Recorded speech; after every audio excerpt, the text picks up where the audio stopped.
Bonjour tout le monde. J'ai aujourd'hui le privilège de faire une petite entrevue avec Frédéric Pouillot, euh, qui, avec qui j'ai eu une discussion intéressante devant un petit repas. Et puis, la, la discussion a porté sur énormément de sujets, puis j'ai trouvé ça très intéressant. J'aimerais creuser un peu plus et puis savoir un peu qu'est-ce que Frédéric aurait à nous partager. Donc, je suis militaire, investisseur immobilier, père de famille et aussi très curieux de l'immobilier. Donc, c'est la raison pour laquelle on fait l'entrevue aujourd'hui. Donc, pour introduction, Frédéric Pouillot possède un parcours multidisciplinaire impressionnant à l'intersection du développement immobilier, des technologies propres, de l'efficacité énergétique, de la construction durable, de la formation et de gestion des projets. Son expérience touche autant les études de faisabilité, les projets d'énergie renouvelable, les conférences internationales, les politiques publiques que l'éducation en développement immobilier. Aujourd'hui, plutôt que de présenter tout son parcours en détail, je vais lui laisser le soin de nous partager les moments clés qui ont façonné sa vision de l'investisseur immobilier 5 étoiles. Donc, Frédéric, ton parcours touche le développement immobilier, l'énergie, la construction durable, la formation, les projets internationaux. Sans entrer dans tous les détails, quels sont les deux, trois moments clés qui ont plus influencé ta vision actuelle de l'immobilier? Alors, bon, je dirais que initialement, j'ai grandi dans un environnement, mon père était agent immobilier et investisseur, euh, et mon grand-père aussi. Bon, j'ai grandi dans cet environnement-là. C'était à une échelle relativement modeste, juste une demi-douzaine de bâtiments de location. Euh,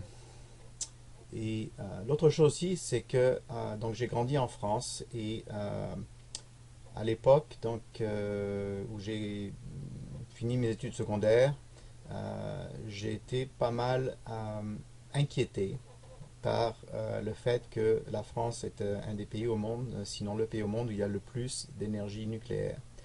Et bon, on avait subi les accidents de Tchernobyl. À l'époque, il y avait Three Mile Island. Puis on avait très souvent des nouvelles à la radio sur ou la télévision, dans les médias, là, sur les problèmes euh, récurrents. Ce que j'ai voulu faire, c'est, je me suis dit, au lieu de combattre ces problèmes-là, je voulais offrir une solution. J'ai initialement étudié l'architecture bioclimatique à l'Université de Perpignan. Et suite à ça, je me suis rendu compte que si je voulais vraiment avoir un impact, c'était pas juste les choses techniques dont il fallait se préoccuper, mais il fallait vraiment que le business se développe. Je suis retourné à l'école après ça pour faire une école de commerce et gestion en France. Je me suis aussi rendu compte que bon, la France est si je voulais vraiment changer les choses d'une façon importante dans le monde, il fallait que j'agisse au niveau international. Donc, suite à ça, je suis retourné à l'université de Nice, là où je suis. J'ai fait une année supplémentaire spécialisée. À la fois, j'ai fait des études en commerce international et en politique aussi. Sciences politiques avec l'Institut européen des hautes études internationales pour voir comment est-ce que je pouvais, la façon la plus efficace, affecter le monde d'une façon positive. Mhm. Suite à ça, ce qui s'est passé, c'est que je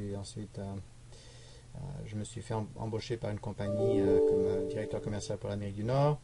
On m'a envoyé au Canada. Donc, en 1988, j'ai pris mes valises et j'ai commencé ici pendant 2 ans à London, Ontario. Euh, et au bout de 2 ans, là, j'ai commencé ma première compagnie, dans le domaine de la consultation. Euh, Et depuis ça, donc j'ai un parcours aussi, j'ai notamment passé pas mal de temps dans le domaine de la IT parce que je considère que si on veut être efficace, il faut utiliser les technologies modernes, donc incorporer notamment les technologies qui permettent de bien comprendre au niveau financier la viabilité des projets.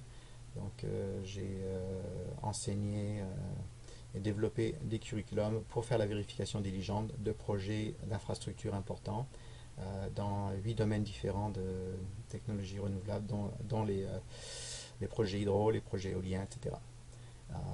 Et bien sûr, ensuite les projets solaires là, qui, donc, depuis maintenant plus d'une décennie, là, sont les projets les plus rentables au niveau du coût, ce qu'on appelle en anglais levelized cost energy, le coût du kilowattheure du produit. Donc, suite à ça, j'ai décidé aussi de me refocaliser il y a quelques années sur l'intégration du solaire dans le bâtiment, parce qu'en fait, la façon la plus économique là, de faire du solaire, c'est quand on a déjà un support, quand on a une toiture, au lieu d'utiliser le toit juste pour nous protéger des éléments. Maintenant, de nos jours, il est possible donc de faire en sorte que le toit a deux fonctions qui nous protègent des éléments et qui nous produisent de l'énergie aussi, en évitant le besoin d'utiliser des toits en asphalte ou en acier ou autres matériaux. Donc, avec une intégration totale. Ce qui, au passage, est une chose qui a été développée d'une façon assez... il y a beaucoup d'incitations en France pour l'intégration du solaire, à tel point que il y a quelques années, ils payaient 1 euro par kilowattheure produit pendant 20 ans si on faisait une intégration architecturale. Donc ça a mené à des technologies françaises qui sont assez à la pointe qu'on utilise pour nos projets. On est loin de l'énergie nucléaire. Oui, donc, donc l'énergie nucléaire, là, ce qui se passe, c'est que, pour donner un petit peu un ordre de grandeur, là, elle est subventionnée. Elle coûte de l'ordre de 20 sous du kilowattheure, alors que l'énergie québécoise officiellement coûte plutôt de l'ordre de 8 à 10 sous. C'est aussi subventionné, l'énergie hydraulique au Québec, là. Et puis, l'énergie solaire, maintenant, de nos jours, on est capable de la produire pour l'ordre de 5 sous du kilowattheure.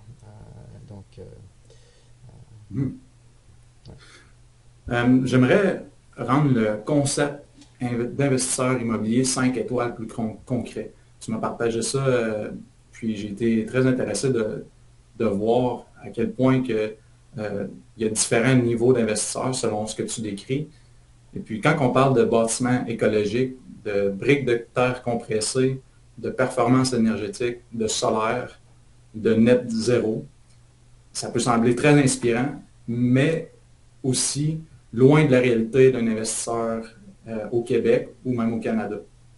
J'aimerais que tu m'aides à démystifier ce qui est réellement possible et puis ce qui est difficile et ce qu'un investisseur doit comprendre avant de s'y intéresser. Oui. Dans Donc, ton article, tu parles de devenir investisseur immobilier 5 étoiles. C'est quoi que ça veut dire plus concrètement? alors, on va parler donc des différents niveaux. Ok.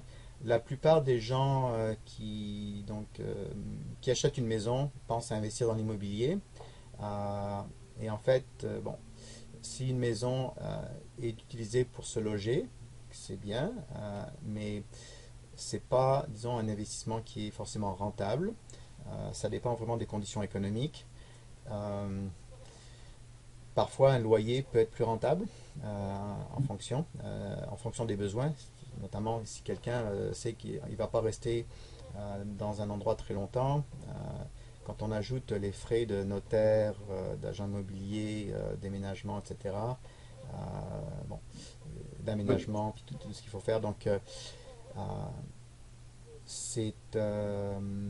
Robert Kiyosaki dit qu'une maison n'est pas un actif. Okay? It's not an asset, it's a liability. Okay? À moins que ça donne des revenus. Pour la plupart des gens, une maison, c'est pas un bâtiment qui a des revenus, ce sont des dépenses, des impôts fonciers, des taxes municipales, la coût d'assurance, la rénovation, etc.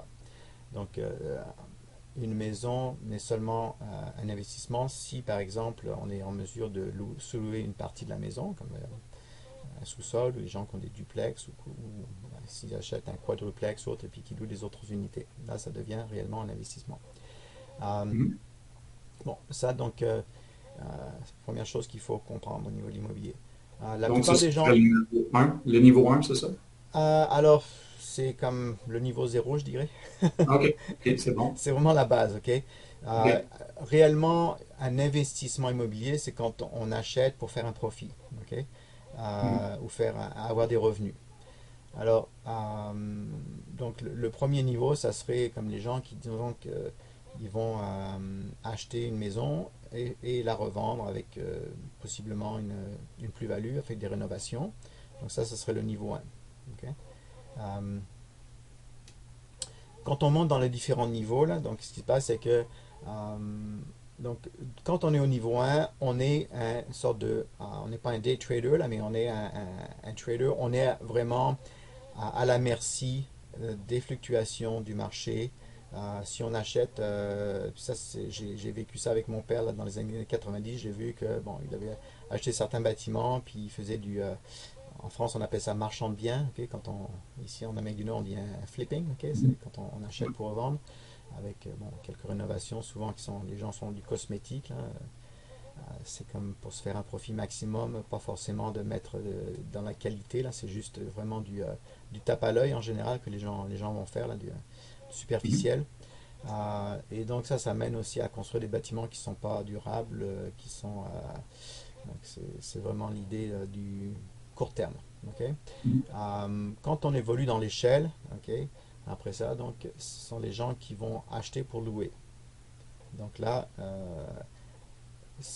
déjà on commence à penser d'une façon qui est plus intéressante au niveau financier, en fait, qui est plus rentable, qui est moins à la merci donc des fluctuations du marché. Euh, et donc là, les gens qui font ça donc, commencer à être plus concernés sur la qualité du bâtiment, la qualité des matériaux qui sont utilisés, etc. Ceci dit, bon, si, mettons, les gens vont louer le bâtiment et puis ce sont les locataires qui vont payer l'énergie, l'électricité, comme au chauffage. Au Québec, on utilise le chauffage électrique. Euh, mais là, l'investisseur immobilier ne va pas forcément se soucier de la, euh, de la performance énergétique de son bâtiment. Ok. Mhm.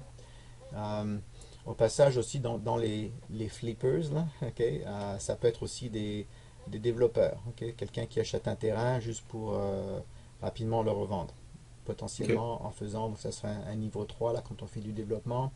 Euh, on achète, on donne une certaine plus-value, soit on morcelle le lot, ou on change de zonage, ou on va ajouter un puits, une route, ou bon, l'infrastructure, etc. Euh, pour certains développeurs, ça peut être aussi un certain niveau de construction, ok. Ou des étapes de construction, ça pourrait être juste obtenir les permis d'engineering ou les permis d'architecture, faire des plans préliminaires, etc. Ou jusqu'à construire. Bon. Donc, OK. bon, ça c'est quand on développe, là, ce qui se passe par rapport à acheter un bâtiment existant, ou quand on développe pour, mettons, louer, euh, là, on a la possibilité donc de faire l'équivalent d'acheter un bâtiment à peut-être à 25 ou 30% de moins que les prix du marché. Parce que c'est la marge donc, typique des constructeurs. Mhm. Et là, on a un contrôle sur la qualité de ce qu'on achète, la qualité de ce qu'on construit. Quand on achète un bâtiment existant, on peut hériter de tout un tas de problèmes structurels, de fondations, de murs qui sont pourris, de toits qui sont Mhm. problématiques ou autres systèmes tous les systèmes d'égout, d'électricité, etc. Donc il y a souvent des vices cachés ou des choses qui peuvent se révéler à la suite et on n'a pas forcément un recours contre le vendeur. Mhm. Après ça, quand on évolue, donc là, dans l'échelle de l'investisseur, donc ce sont les investisseurs qui vont euh, penser un petit peu plus à long terme et qui vont penser à la qualité. Euh, donc, ce qui se passe, c'est que quand on est capable de penser coût total opération et non pas juste le coût initial, en fait, Mhm. on peut réellement, puis on garde un bâtiment sur assez longtemps, au moins 10 ans ou 20 ans ou à vie, là, comme je pense que c'est la philosophie de Nikolai et Emrex, et puis de Alfonso Wells Genius, et puis maintenant un Mhm. certain nombre de leaders là, au Canada et au niveau international, se rendent compte que bon, c'est beaucoup mieux finalement de ne pas avoir une stratégie de sortie trop rapide. Ce qui se passe, c'est quand on vend, même si on loue puis qu'on vend par la suite, on se fait taper dessus par les administrations fiscales. On a à payer donc l'impôt sur le capital, qui peut être, si on a une appréciation importante, très significatif. Okay? Mhm. Potentiellement comme 30% là, donc, euh, ça affecte beaucoup, bien sûr, la rentabilité de l'opération. Donc, en fait, ce que les gens qui évoluent dans l'échelle des investisseurs là, jusqu'à 5 étoiles, là, Ouais. ce sont des gens qui comprennent au niveau, les implications au niveau fiscal, que c'est mieux en fait de refinancer, c'est-à-dire d'acheter, mettons, si on achète initialement en cash, là, sans hypothèque, de mettre une hypothèque ou de faire euh, de la plus-value, des appréciations sur le bâtiment, de faire des améliorations et après ça, donc de faire évaluer le bâtiment par les banques ou autres et donc d'aller retirer le capital pour ensuite être capable d'utiliser ce capital-là pour investir, acheter d'autres terrains, mettons, et construire d'autres projets. Euh, Ensuite, quand on évolue dans l'échelle vers le 5 étoiles, là, donc on a les investisseurs qui utilisent des processus euh, plus rigoureux, comme au niveau de toutes les étapes de développement et toutes les étapes de gestion. On utilise donc des outils et des systèmes. Okay, c'est très important d'avoir des systèmes performants, euh, d'avoir aussi des équipes, des gens qui vont nous permettre donc de faire pas juste du leverage au niveau financier, mais du levier, okay, leverage, du levier au niveau du temps et des ressources. Parce que là, quand on fait des projets là par soi-même, on ne peut pas être le jack of all trades, on ne peut pas tout faire correctement, d'une façon optimale.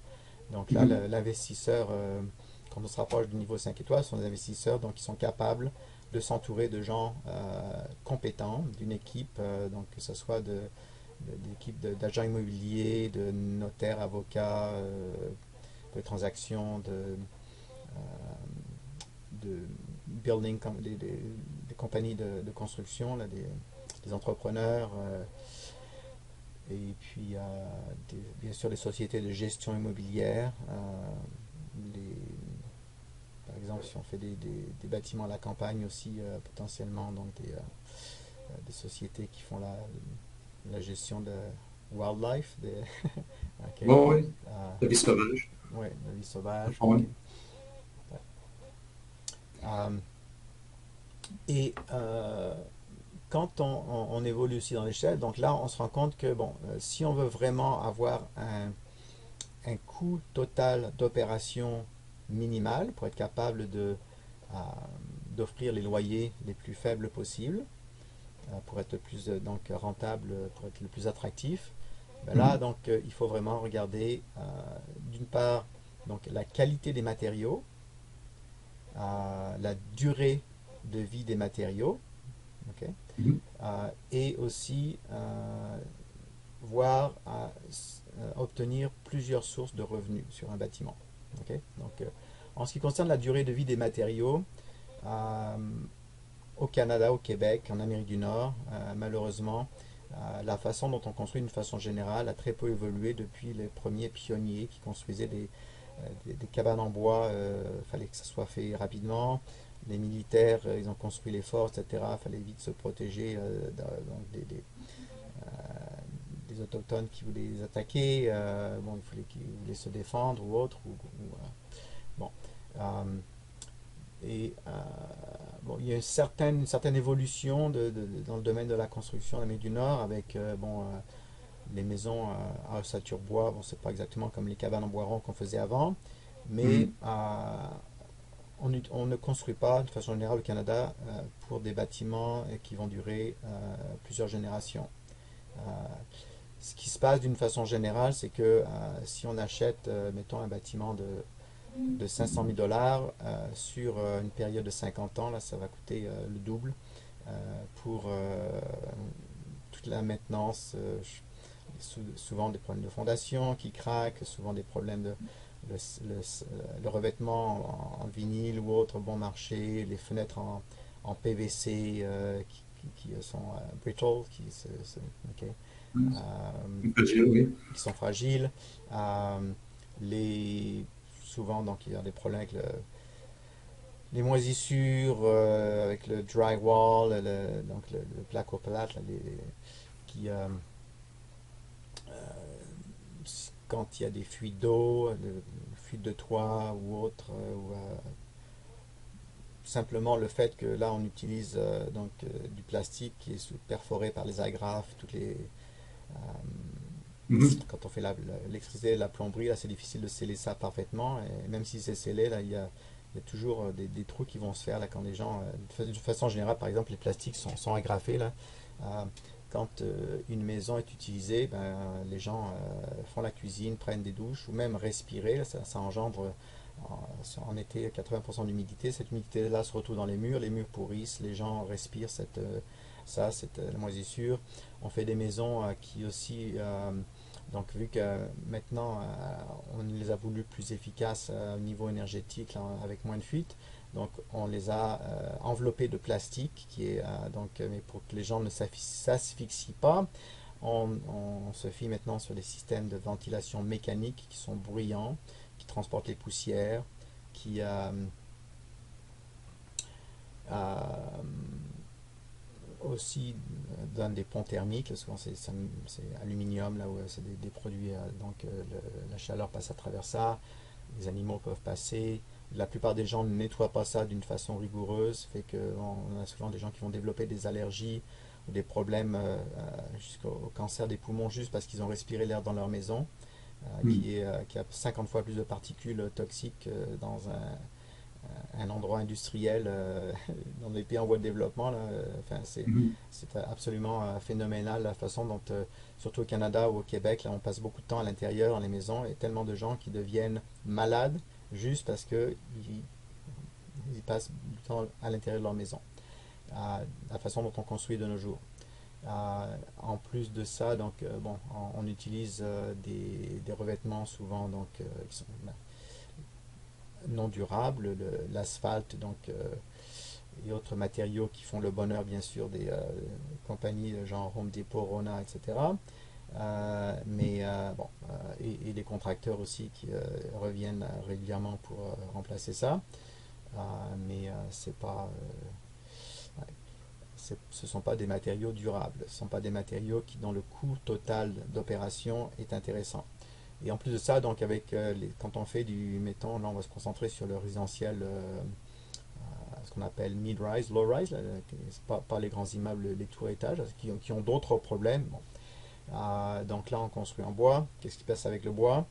Ok, ça brûle, ça pourrit, ça se fait manger par les insectes, ça bouge, ok, ça chifle, hein, okay, surtout quand on met ça sur des Mhm. fondations qui craquent, là souvent beaucoup de gens ont des problèmes au Canada avec des terrains des glissements de terrain ou autres, même si c'est un glissement partiel, des cracks, parce que bon, C'est quand même très intense et alarmant comme point de vue.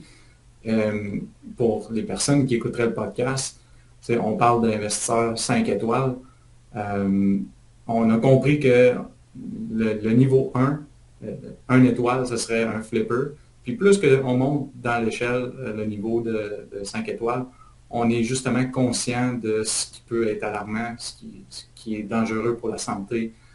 C'est sûr que ce ne sera pas du jour au lendemain qu'on va développer ce type de maladie, les cancers ou tout ça, mais à force du temps, je comprends C'est le- chronique, les oui, je maladies comprends chroniques, oui. Ouais. l'inquiétude, ouais. Et Mais maintenant au Canada et au Québec, ok, on a un problème de santé. Ok, on a un système de santé qui est malade. En fait, on devrait dire un système de maladie, parce que si c'est un système de santé, on ferait en sorte que les gens soient en santé. mhm, Les médecins seraient payés pour que les gens soient en santé et non pas payés pour que quand les gens sont malades. Ok. De la même façon que ce qui se passait en Chine là, il y a des générations, les médecins étaient payés pour s'assurer que tant que les gens étaient en mhm. santé. Donc on a un système de santé qui est malade parce que bon, les gens vivent dans des maisons malsaines, mangent de l'alimentation malsaine, ne font pas de l'exercice, n'ont pas une hygiène de vie, on a une hygiène de vie stressante, etc. Donc toutes ces choses-là sont vraiment la source de nos problèmes de santé. Alors au lieu d'injecter des milliards de dollars là, euh, et puis de dépenser beaucoup, je ne vais pas dire, bon, on a toujours besoin d'un système de santé. Si on se casse une jambe, si on, bon, pour les urgences, quoi que ce soit, on a besoin de médecins. Là. Mais le problème, c'est nos maladies chroniques. Okay. C'est ça qui nous coûte très cher.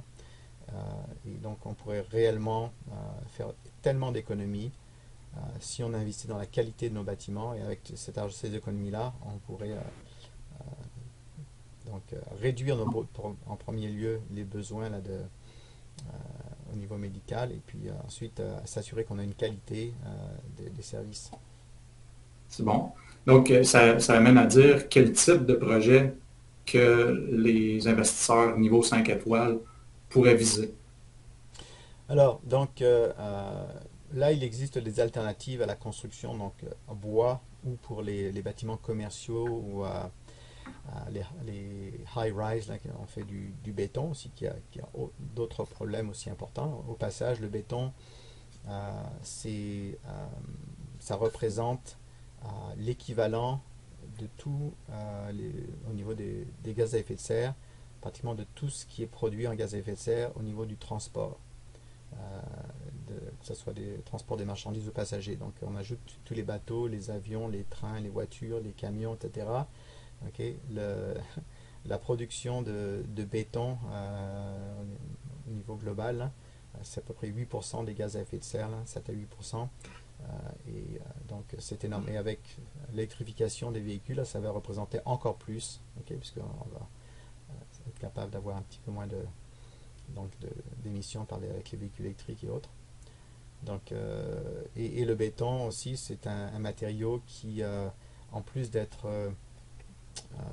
donc environnemental problématique, c'est bon, c'est cher, ça nécessite du sable, on devient un cours de sable. Euh, Mhm. Quand on construit aussi en béton, souvent donc pour faire des bâtiments commerciaux ou autres, on utilise des rebars, des barres métalliques là, qui vont donc créer des problèmes de corrosion. Et comme on a pu le voir à Montréal avec nos ponts qui s'écroulent sur les gens en béton, ou au Québec, nos barrages là, qui sont au bout de 40-50 ans, là, c'est des problèmes de réfection majeurs là, qui vont coûter des milliards de dollars. Euh, le béton n'est pas réellement un matériau durable, okay, malgré ce qu'on pourrait penser.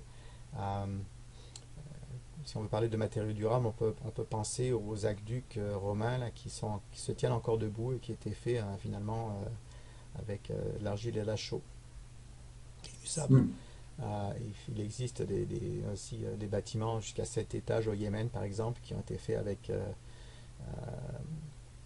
de l'argile et donc de la chaux. 30% des constructions dans le monde sont faites avec l'argile, la terre, okay, la pierre et la terre ou autre. Euh, mais bon, quand les gens pensent à ça, là, les anciennes techniques n'étaient pas très durables, ça nécessitait beaucoup de maintenance. De nos jours, en fait, on est capable d'utiliser soit ce qu'on appelle du pisé, la terre compressée avec le pisé, ou d'autres systèmes, Adobe ou avec des briques, des machineries là, qui nous permettent donc de construire des briques qui, en fait, quand on les stabilise avec la chaux, non seulement vont durer plus longtemps que le béton, mais deviennent de plus en plus durs au fil du temps. Et absorbe, donc sont négatifs au niveau du CO2. Ça absorbe le CO2 qui va se stocker, qui va être dans les briques, et là on peut construire de nos jours. Donc c'est pour ça que nous on se concentre sur les briques, parce que les briques, on peut faire des systèmes donc, où on a très peu besoin de main d'œuvre et de maintenance, enfin, c'est le minimum. Alors on peut avoir donc des systèmes qui, et puis ça c'est très développé dans beaucoup de pays en dehors de, de l'Amérique du Nord, notamment ce qui est absolument incroyable, c'est de voir comme quoi à beaucoup de niveaux, les pays soi-disant sous-développés ont une infrastructure qui est beaucoup plus développée que la nôtre, et on utilise des approches, des technologies qui nous laissent dans la poussière. Okay.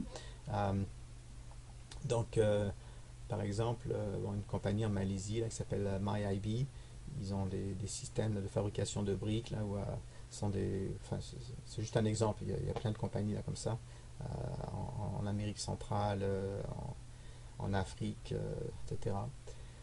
Où donc ils construisent avec ces briques qui sont donc comme des Lego. Okay? Donc on peut faire ce qu'on appelle en anglais dry stacking, pas besoin de ciment entre. Et on peut mettre des rebars aussi. Nous on utilise les fibres non métalliques pour éviter les problèmes de corrosion. Donc on peut utiliser ces briques là soit pour faire des structures portantes avec une ou deux épaisseurs de mur et puis l'isolant entre, okay, l'isolant pour nous donner donc tout l'isolant dont on a besoin pour remplir les exigences au niveau de l'équivalent du code du bâtiment au Canada. Ouais. Où on peut donc utiliser aussi des systèmes où les briques sont entre par exemple des poutres et poteaux, tel que ce qui a été fait au Québec là, par l'architecte une architecte Ginette Dupuis, qui était une pionnière au Québec dans les maisons en briques là, et qui a écrit des livres sur la construction en terre, qui est en train d'écrire un livre sur l'expérience qu'elle a d'avoir vécu dans ce genre de maison là. Donc le genre de maison là quand on construit avec ces matériaux donc qui ne brûlent pas, qui ne pourrissent pas, qui deviennent au fil du temps, non seulement qui ne vont pas se détériorer, mais qui deviennent de plus en plus solides. Okay? C'est que donc il permet de respirer, donc on n'a pas besoin de se fier sur des systèmes de ventilation mécanique. On a la masse thermique, okay, qui est importante, qui fait qu'on absorbe les fluctuations de température en hiver, en été.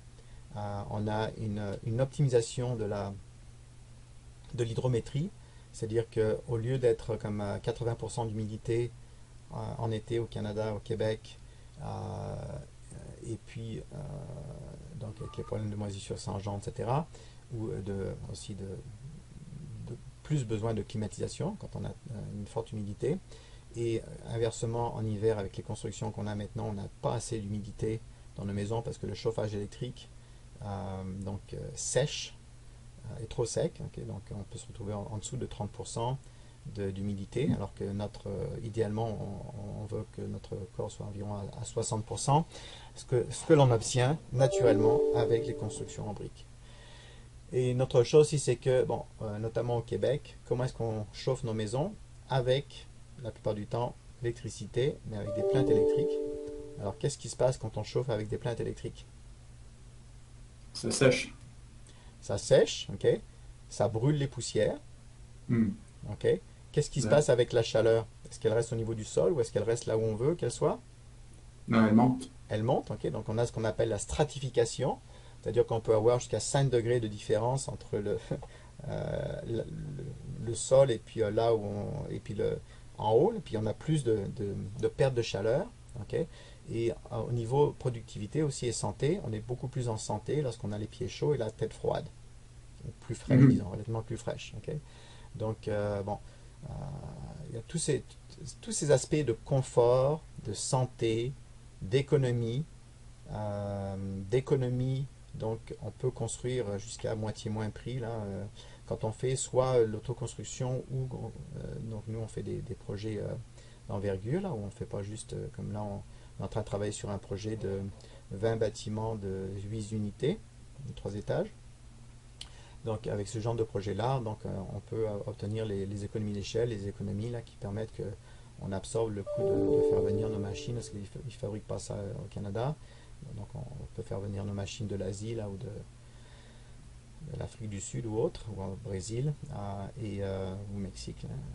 Il y a tout un tas de fournisseurs maintenant là, qui Donc, les machines pour fabriquer les briques, font des presses. Et puis c'est pas juste la presse qui est important, c'est vraiment avoir une chaîne de production où on est capable de filtrer la terre, avec les conveyor belts et puis d'avoir toute la chaîne pour que ça soit efficace. Avec ça, donc avec une petite presse manuelle, on peut produire peut-être l'équivalent de 400 briques par jour. Une maison, ça prend chaque unité, mettons, en fonction de la dimension d'une unité, c'est environ de 5 à 10 000 briques. Et mettons une maison de 100 mètres carrés, environ 1000 pieds carrés, là, peut être construite une fois que les briques sont faites là, en une semaine avec une équipe là, de moins de 8 personnes. Quand je dis une semaine, c'est comme les murs, le toit, la plomberie, l'électricité, toutes les finitions intérieures, extérieures. Okay? Les OK. fenêtres et tout. Une semaine. Ouais. Okay. Si vous regardez un reportage qui a été fait, la brique de Guyane, okay, ils ont fait les démonstrations là, avec des bâtiments murs doubles, okay, en briques. Et OK. ils ont démontré que c'est tout à fait possible de faire ça. Hmm. Et quand on fait des bâtiments de plusieurs étages, on peut avoir des économies d'échelle encore plus importantes parce que bien sûr, proportionnellement, là, quand on a des toits et des fondations, ben, c'est une partie aussi qui va coûter plus cher si on a juste une maison d'un étage. Donc nous, on a trouvé que le sweet spot là, pour les bâtiments en briques, c'est avec 3 étages et puis au passage, donc là, on peut faire soit dans, comme je disais, des structures portantes, ou on peut, les gens qui sont un petit peu moins, euh, qui veulent être plus traditionnels, peuvent faire juste par exemple, des structures en bois solide, mass timber, et puis remplir avec les murs au milieu, là, des murs non porteurs. Et OK. donc, Donc, ces briques-là, j'ai compris que les machines sont importées pour fabriquer des briques, mais le matériel comme tel, qu'est-ce que ça prend? Est-ce que je peux prendre n'importe quel terrain, m'installer là avec ma machine, puis non. je Ok. prends où le sable ou peu importe Donc, qu'est-ce que oui, sur la plupart des pays de la Terre, là, on est capable de trouver les matériaux là, qui vont fonctionner. Bien sûr, si on habite dans un désert où il y a juste du sable, ou si on habite dans un endroit où c'est juste de l'argile pure, ou un terrain qui est complètement rocheux, ok, si on est directement sur le bouclier canadien, bon, peut-être que sur notre terrain on ne va pas trouver ça, mais en général, dans un rayon peut-être d'une cinquantaine de kilomètres, là, on est capable d'aller trouver donc, les matériaux. En fait, on a besoin de 3 choses. Okay? L'argile. Idéalement, comme il y a beaucoup d'endroits au monde là où on peut avoir l'argile, tous les 3 composants, l'argile, le sable et puis l'agrégat, okay, qui sont dans une proportion qui est acceptable. Mais ici, bon, quand on n'a pas ça en proportion acceptable, on peut donc complémenter étant peut-être de l'ordre de 20% d'argile, peut-être 70% de sable, mettons, en fonction là, de la qualité du sable, et puis un petit peu de gravier. Et là, on ajoute à ça, donc, en fonction de la nature du terrain, soit un 5 à 10% de chaux, okay, ou de mélange de chaux et de ciment. Si le terrain est plutôt sableux, peut-être un peu plus de ciment proportionnellement. Okay. Euh, mais bon, donc ça permet d'avoir ce qu'on appelle des briques stabilisées. Donc il y a une recette à faire. C'est certain que là, donc on travaille avec donc des techniciens, des ingénieurs, donc qui vont nous s'assurer qu'on a la bonne recette OK. pour avoir le taux de compression qui est acceptable. Et puis donc là, après ça, donc vu que ce genre de construction-là n'est pas dans les codes du bâtiment, donc la façon dont on le fait accepter, c'est qu'on travaille avec des ingénieurs en structure qui nous donnent les tempes et puis donc ça permet de s'assurer que on peut obtenir nos permis et on peut être tout à fait légal et on peut se faire assurer là sans problème. Non seulement on se fait assurer sans problème, mais on peut aussi donc démontrer aux assurances que notre maison a beaucoup moins de risques, donc pas de risque de feu, pas de risque de moisissure, donc les coûts de maintenance sont énormément plus faibles. Ok. Et OK. donc, ouais. Hmm. Et, Intéressant. ouais. Donc ça c'est pour les murs et au passage donc juste quand on fait du plâtre là le coup avec les briques là on peut faire donc une brique apparente. Ok. Si on peut combiner certains endroits on peut mettre des briques apparentes, d'autres endroits on peut mettre un revêtement là pour que ça paraisse un peu comme du plâtre là. Donc, ce qu'on conseille c'est des choses qui sont un peu comme du stucco là à l'extérieur si on veut ne pas voir les briques partout, mais bon c'est une question esthétique là, c'est pas requis. Mhm. Et à l'intérieur aussi, certains gens qui sont sur une partie du mur vont mettre aussi quelque chose de lisse là, avec un mélange là, donc, on peut utiliser des produits aussi qui respirent de façon à ce que tout le mur là, soit un mur sain. Et donc ça c'est pour les murs. Et ensuite donc nous ce qu'on fait c'est comme j'ai mentionné donc la partie sud des toits, ben, on fait une intégration totale avec le solaire. Donc, un investisseur 5 étoiles, c'est un investisseur qui comprend aussi que l'argent, c'est pas juste le loyer, ok, mais on peut aussi donc avoir des revenus sur l'énergie. Donc, au lieu de payer Hydro-Québec, Hydro-Québec en fait va nous payer Mhm. nous donc pour qu'on fasse ce qu'on appelle la facturation nette. Et donc, en gros, ça nous permet d'offrir à nos locataires la possibilité d'avoir donc une énergie qui va coûter moins cher qu'Hydro-Québec en travaillant avec Hydro-Québec, ok. Euh, et d'avoir donc une source de revenus au niveau de l'énergie. Donc on ne facture pas au kilowattheure, mais on facture de telle façon à ce que le coût total pour nos locataires de l'énergie va être moins que s'ils utilisaient Hydro-Québec.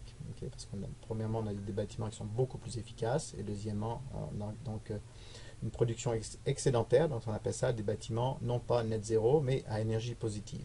C'est-à-dire Mhm. OK. on peut exporter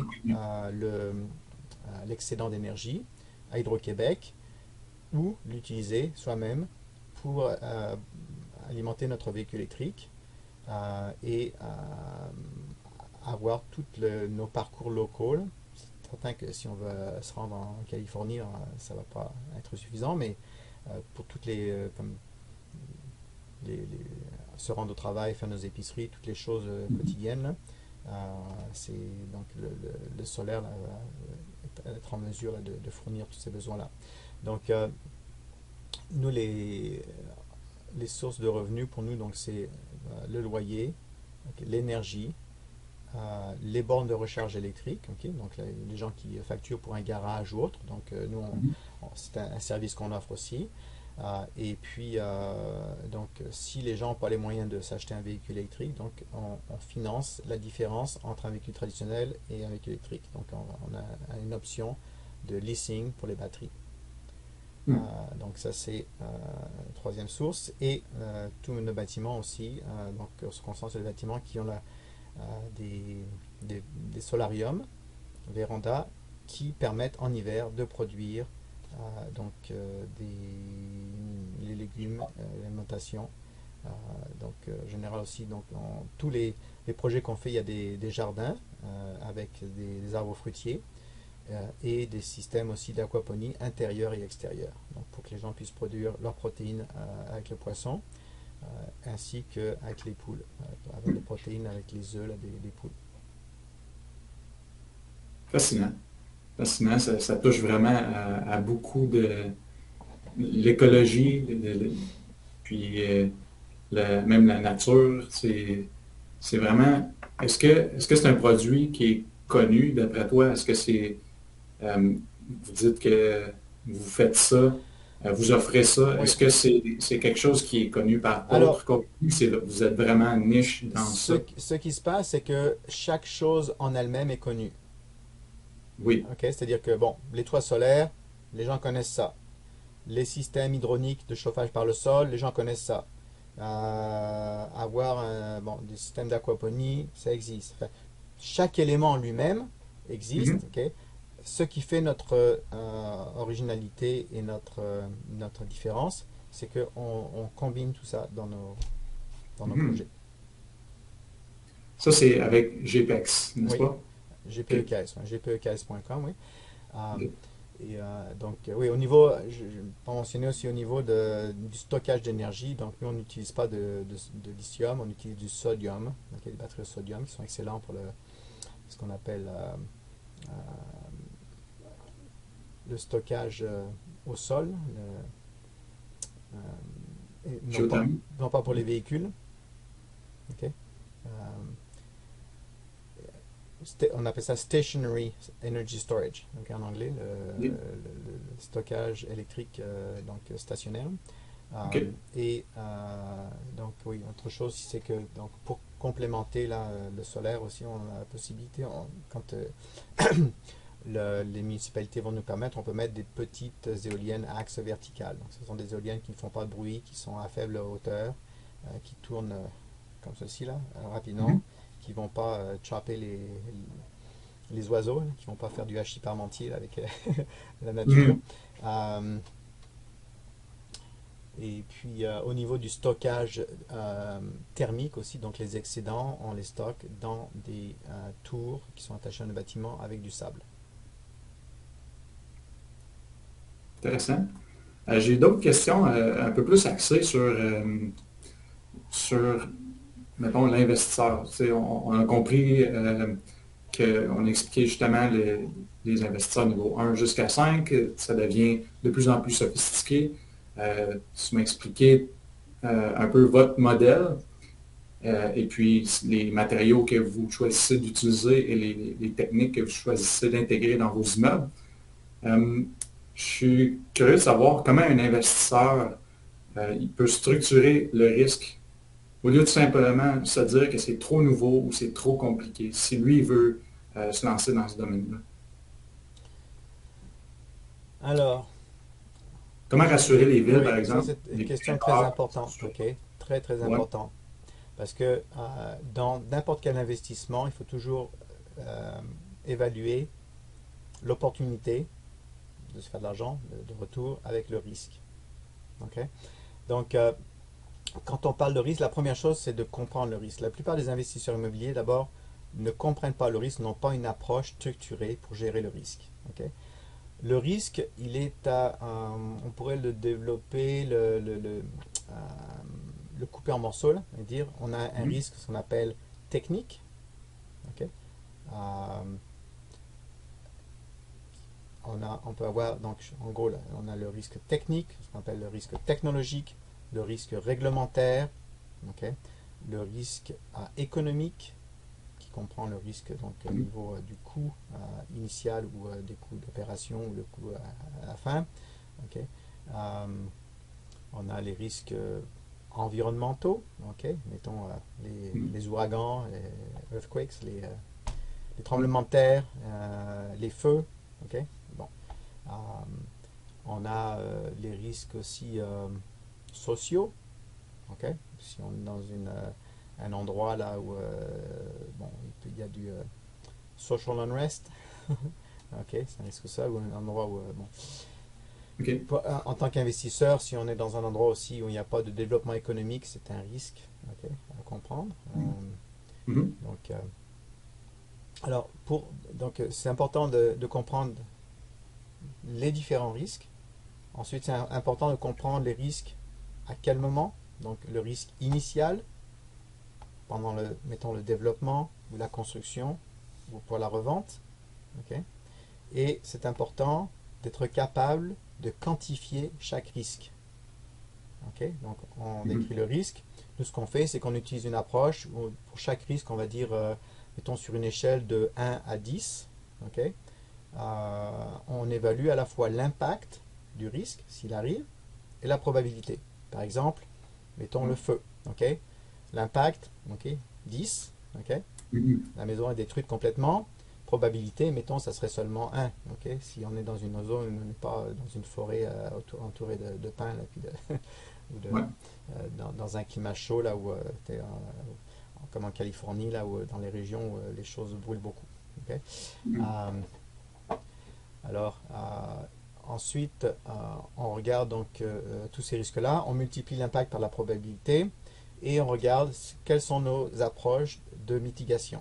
Okay? C'est-à-dire qu'est-ce qu'on peut faire pour raisonnablement adresser ce risque. Donc, par exemple, assurance, c'est une façon de gérer un risque. Bon, ça, c'est une façon réactive et non pas proactive. Okay? C'est-à-dire que c'est toujours mieux d'éviter le risque que de le gérer après. Donc, si on construit en terre, on réduit notre risque parce que là, donc notre maison n'est plus flammable. Okay? Donc, c'est beaucoup mieux que d'acheter une politique d'assurance contre le feu, plus importante. Okay? Donc, ça, on a cette approche-là, et puis pour chaque risque, donc, on établit donc, des stratégies de mitigation, et après ça, donc, on regarde c'est quoi mon risque résultant. Okay? Donc, mettons, si on avait un risque initial de 7 sur 10, okay? Après notre mitigation, est-ce qu'on peut l'amener à 4 ou 5? Okay? Et après ça, on regarde c'est quoi nos 10 risques les plus importants dans tous les risques qu'on a évalués. Et donc là, après ça, on peut se concentrer là, puis dire, bon, voilà, peut-être que c'est pas là, sur cet endroit-là, que c'est trop risqué de faire un projet, ou dans ce contexte-là. Mais bon, c'est certain que quand on est un petit développeur, on fait juste une maison, là, la plupart des gens ne vont pas faire ça, mais ça, c'est une approche que j'ai enseignée, notamment World Bank, et puis les banques. J'ai beaucoup travaillé avec les gros projets d'infrastructure, avec Inter-America Development Bank, African Development Bank, etc. Asia Development Bank. Donc, ou au Canada, on peut aussi. C'est le genre de choses qui seraient utiles pour les gros projets avec la Banque de développement du Canada ou les banques d'infrastructure, ou même, bon, la plupart des banques, là, quand ils font même quand on fait un gros projet immobilier, là, ils ne vont pas avoir une compréhension très sophistiquée de la gestion du risque. Okay? Donc, l'important, c'est vraiment de toi-même, l'investisseur, connaître le risque, C'est vraiment ça. Ouais. l'avoir analysé, Mhm. d'avoir compris s'il y a des mesures à prendre pour le diminuer, Ouais. et pour ensuite être capable de le communiquer Ouais. d'une façon efficace, soit à l'assureur, soit à l'investisseur passif, ou soit à Exactement. peu qui est dans Mhm. ce, ce niveau-là. C'est toujours beaucoup plus efficace de prévenir un risque que de le gérer après. C'est plus efficace de se maintenir en santé que de prendre des médicaments quand on est malade. Okay? Mhm. Totalement Donc là, d'accord. c'est la même chose avec la maison. Okay? On ne va pas attendre qu'elle devienne malade. Okay? On la maintient en santé. On a une approche proactive. Euh, donc c'est ce qu'on fait. Quel type de joueur, quelle équipe devrait être autour de la table pour rendre un projet comme ça crédible, conforme, finançable et assurable? Ça ne peut pas être n'importe qui. Il faut s'entourer des bonnes personnes. Ça devrait être qui ces bonnes Oui, il personnes-là? faut s'entourer de gens qui sont des gens, bien sûr, compétents. Euh, donc, par exemple, compétents d'une façon générale. Par exemple, les gens comme les gens avec qui MREX font affaire, ou les gens avec qui Wealth Genius, comme les avocats, les courtiers immobiliers, les agents immobiliers, etc. Bon, euh, les gens qui sont constamment à l'affût de comment est-ce qu'on peut faire les choses mieux, plus vite, plus efficacement et à meilleur marché. Okay? Ceux qui restent dans le status quo, il y a un proverbe en France qui dit qui n'avance pas recule. Okay? Alors, si on reste à faire les choses comme on a toujours fait, parce que c'est comme ça qu'on a toujours fait, c'est là où on a des problèmes. Donc, il faut être capable de travailler avec des gens qui ont un esprit ouvert, à toujours vouloir améliorer. Ne jamais rester sur ses lauriers et toujours voilà, comment est-ce que je peux faire mieux mon travail. Mhm. Excellent. Puis si tu devrais enseigner tout ce sujet-là à des investisseurs immobiliers, soit débutants ou intermédiaires, ce serait quoi les trois concepts essentiels que tu aurais à leur transmettre? Par exemple, qu'est-ce qu'ils doivent comprendre ces matériaux, peut-être sur l'énergie, sur le risque, sur l'équipe technique. Ouais. La première chose que je leur dirais, c'est informez-vous. Ok. Euh, c'est donc très important de suivre des formations. Moi, je suis constamment en train de me former et de me réformer. Ok. Donc, il y a des formations qui existent. Bon, c'est pas, quand on parle de formation, c'est pas forcément aller à l'université. Ok. Pour moi, je crois énormément à ce qu'on appelle la formation continue ou lifelong learning. Alors, donc, possibilité comme les architectes, ingénieurs ont un processus là, pour maintenir leur statut, ils sont obligés de constamment avoir des formations. Malheureusement, c'est pas dans tous les domaines que ça se fait. Mais même un agent immobilier, par exemple, devrait toujours être en formation. Tous les contracteurs aussi, c'est pas parce qu'ils ont eu leur licence, là, ils devraient toujours aller voir, bon, qu'est-ce qui se passe qui est nouveau, là, puis comment est-ce que je peux faire mieux, Mhm. qu'est-ce qu'on fait ailleurs, parce que ça, c'est pas parce que juste c'est comme ça qu'on fait ça ici, là, peut-être qu'il y a d'autres façons, en dehors dans mon arrière-cour, là, en regardant ailleurs au Québec, au Canada, aux États-Unis ou à l'international. Ok. Mhm. Donc, moi, régulièrement, donc, je suis des conférences, je donne des conférences, je suis des conférences. Ok. J'écris des articles, des livres. Bon. Euh, donc, c'est un état d'esprit. Donc, ouais, ça c'est. Fait Et que c'est puis, c'est et puis de... on apprend en faisant aussi, ok? Parce que c'est pas juste là lire des livres et puis aller suivre tous les séminaires là. Il faut vraiment se plonger dans l'action, ok? Learn by doing, Yes, ok? certainement. Ouais. Et s'entourer de gens, d'une bonne équipe, donc de gens qui ont la, la compétence. Donc, par exemple, là, quand on a créé E3 Habitat, qui est l'organisation internationale qui fait la promotion de la construction interne, je suis allé chercher des gens qui sont compétents, donc euh,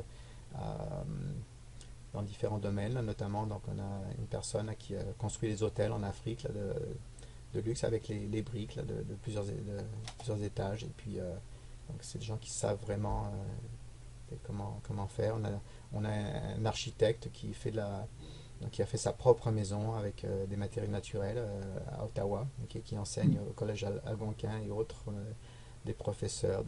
Donc, ça s'entourer de gens là qui ont l'expérience, d'équipes qui ont les capacités. Puis, ce qui est important aussi, c'est pas de penser, ah ben là, je vais aller chercher la meilleure et puis la plus grosse entreprise. Parce que les plus grosses entreprises, c'est jamais les entreprises qui sont les plus innovantes. Ok. Les grosses entreprises, ils attendent que les autres innovent, puis après ça, eux, ils vont. Donc, moi, c'est pas un critère. Ça se peut qu'une grosse entreprise soit innovante, là, mais la plupart du temps, là, c'est un défi pour une grosse entreprise d'être innovante et de faire les choses d'une façon efficace, Mhm. économique, rapide, etc. To turn on a dime, là, capable de se virer de bord rapidement. C'est excellent. Fait que si j'essaie de résumer un peu, c'est vraiment de se former continuellement, de développer un mindset, de bien s'entourer. Et puis, j'en ai manqué. Il me semble qu'il y en a un autre là, que tu as dit, là, mais c'est vraiment puissant. Euh, puis, ça, c'est pour l'investisseur, mais pour l'industrie, pour ce que ce type de développement-là devienne plus connu, plus accessible, plus courant, qu'est-ce qui doit être fait? Alors, la communication, très important, donc c'est pour ça que là qu'on se parle. Je pense que les gouvernements ont un rôle important, les médias, euh, ok, les radios, les télévisions, les journaux. On a besoin que nos politiciens aussi embarquent là-dedans, qui comprennent les enjeux. Ok. Au Canada, on a un enjeu de manque de logement. Ok. On a un enjeu, une population qui est malade et un système de maladie qui est malade. Ok. Mhm. Euh, Là, avec donc ce qu'on propose, on peut adresser ces enjeux-là et on peut aussi donc créer la prospérité économique.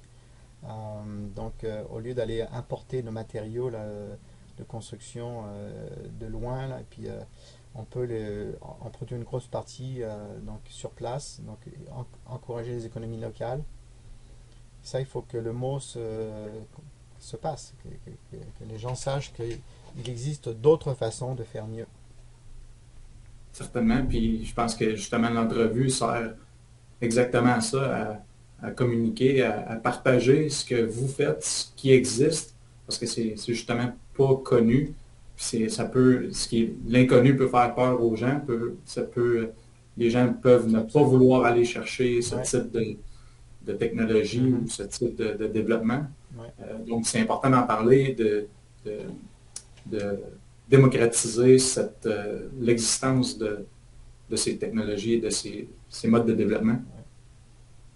Fait que pour quelqu'un qui nous écoute présentement et qui veut commencer à penser comme un investisseur 5 étoiles, quelle première action concrète est-ce que tu recommanderais, mettons, dans les 30 prochains jours? Premièrement, moi je suggérais qu'ils lisent l'article que j'ai mis sur LinkedIn. Okay, How to become a 5-star real estate investor. Excellent. Et puis après ça, one step at a time. Okay. Regardez les sites web, notamment aller sur donc l'organisation non-profit organization qui s'appelle E3 Habitat. Okay. E numéro 3 Habitat, e3habitat.org. Regardez les différentes ressources qu'on a là-dedans. Venez suivre les ateliers, des ateliers gratuits là, à peu près 1 heure à l'ouest du centre-ville d'Ottawa, Gatineau. Là. OK. C'est donc un atelier où on montre aux gens là, comment donc, faire la bonne recette avec la terre, le premier atelier, deuxième atelier, comment construire les briques, troisième atelier, 1 mois plus tard, là, après ça, comment construire les murs, toutes les structures. Donc, OK. si les gens veulent se mettre la main à la pâte, là, et puis ils peuvent venir et on les héberge, on peut les héberger. On a là-bas donc Régène Bristol, c'est notre donc, opération. Là, on a 18 sites de glamping avec des tipis en bois et des lits en bois aménagés. Là, on a des cabines, puis on a des ateliers. Donc, ça, c'est une façon aussi pour les gens de découvrir ce genre de. Et là, on va organiser des visites aussi donc de maisons qui ont été construites avec. Dans le parc de la Gatineau, il y a environ 7 ou 8 de bâtiments qui étaient construits aussi avec par l'architecte, donc qui est sur le conseil, qui est le vice-président de E3 Habitat. Très Ce intéressant. genre de choses-là. Sa maison, les gens peuvent visiter sa maison, peuvent visiter la maison pour organiser des visites avec Ginette Dupuis, à visiter d'autres maisons comme du côté de Peterborough ou autre. Là, il y a d'autres bâtiments qu'on peut voir ici. Je suis impressionné par les possibilités. C'est vraiment, c'est un monde parallèle qu'on ne sait même pas qu'il existe. Puis c'est à découvrir. Puis si on veut soit te contacter ou te suivre ou en connaître davantage sur ton approche, où est-ce qu'on peut te suivre? Donc là, mon nom est affiché ici. Donc je suis la seule personne au monde avec ce nom-là. Donc si vous mettez mon nom dans Google, vous allez tomber dessus sur mes sites Facebook, médias sociaux, ou, LinkedIn ou autres. Vous allez voir ma compagnie aussi, gpeks.com, ou le site web E3 Habitat. Okay. Excellent. Alors, merci Frédéric, c'était vraiment très intéressant. Ton parcours est époustouflant, tes connaissances sont extraordinaires. C'est vraiment très impressionnant. Et puis, ta mission est importante. Fait que c'est pour ça que j'ai accepté qu'on puisse faire tu as accepté qu'on puisse faire une entrevue ensemble pour partager qu'est-ce qui existe, les possibilités et la vision vers le futur un peu plus écologique et pour la santé. Donc, merci beaucoup pour ton temps. Mhm. Une dernière chose que je voudrais dire, Oui. c'est que quand on parle d'écologie, en fait, euh, ou quand on parle de éco, ok, faut revoir la racine de ça, c'est comme l'économie, c'est la gestion de la maison, ok. Et donc l'écologie et l'économie là, se sont liés. Un corps sain dans un esprit sain, une société saine dans des bâtiments sains, Mhm. ok. Ça commence par ça. Donc nos Très bâtiments bien. sont vraiment importants pour notre santé physique, mentale, pour la prospérité de notre société. Très bien dit. Merci. Ok, bonne fin de journée. Bonne fin de journée.